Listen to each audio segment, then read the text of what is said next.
আজ বানিয়েছিলাম পটলের দোরমা। এটা খেতে খুবই টেস্টি হয়েছিল। এটা বানানোর জন্য প্রথমে পটলগুলোকে ভালো করে ধুয়ে নিয়ে খোলাটা চেঁচে নিয়ে তারপর পটলের সমস্ত শাঁস বের করে নিতে হবে ও পটলগুলোয় নুন হলুদ মাখাতে হবে। এবার একটা মিক্সিং জারে পটলের শাঁস, কাঁচা লঙ্কা, রসুন, আদা ও চিংড়ি মাছ দিয়ে একটা পেস্ট বানাতে হবে। এবার কড়ায় তেল দিয়ে নুন হলুদ মাখানো পটলগুলো ভালো করে চাপা দিয়ে এপিট ওপিট ভেজে নিতে হবে।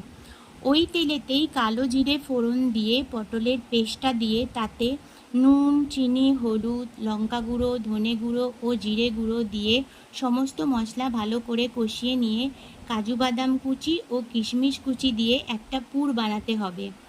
এবার ওই পটলের মধ্যে ভালো করে পুর ভরে দিতে হবে। গ্রেভি বানানোর জন্য আমি এখানে একটা বড় সাইজের পেঁয়াজ ও আদা কয়েকটা রসুন বেটে রেখেছিলাম।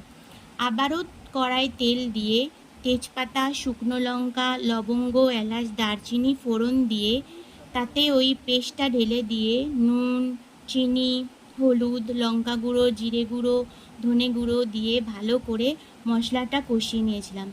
তারপর একটা টমেটো পেস্ট দিয়ে ও ফ্যাটানো টক দই দিয়ে সমস্ত মশলা ভালো করে কষিয়ে নিয়ে জল দিয়েছিলাম। তারপর ওই মশলার মধ্যে পুর ভরা পটলগুলো দিয়ে চাপা দিতে হবে। পটলগুলো সেদ্ধ হয়ে গেলে ঘি, গরম মশলা, ধনেপাতা কুচি ছড়িয়ে দিলেই রেডি পটলের দোরমা। তোমরাও বাড়িতে এটা বানিয়ে দেখতে পারো। আশা করি তোমাদের ভালো লাগবে। দেখা হবে নেক্সট ভিডিওতে। আর ভালো লাগলে আমার চ্যানেলটা সাবস্ক্রাইব করে দিও ও একটা লাইক করে দিও।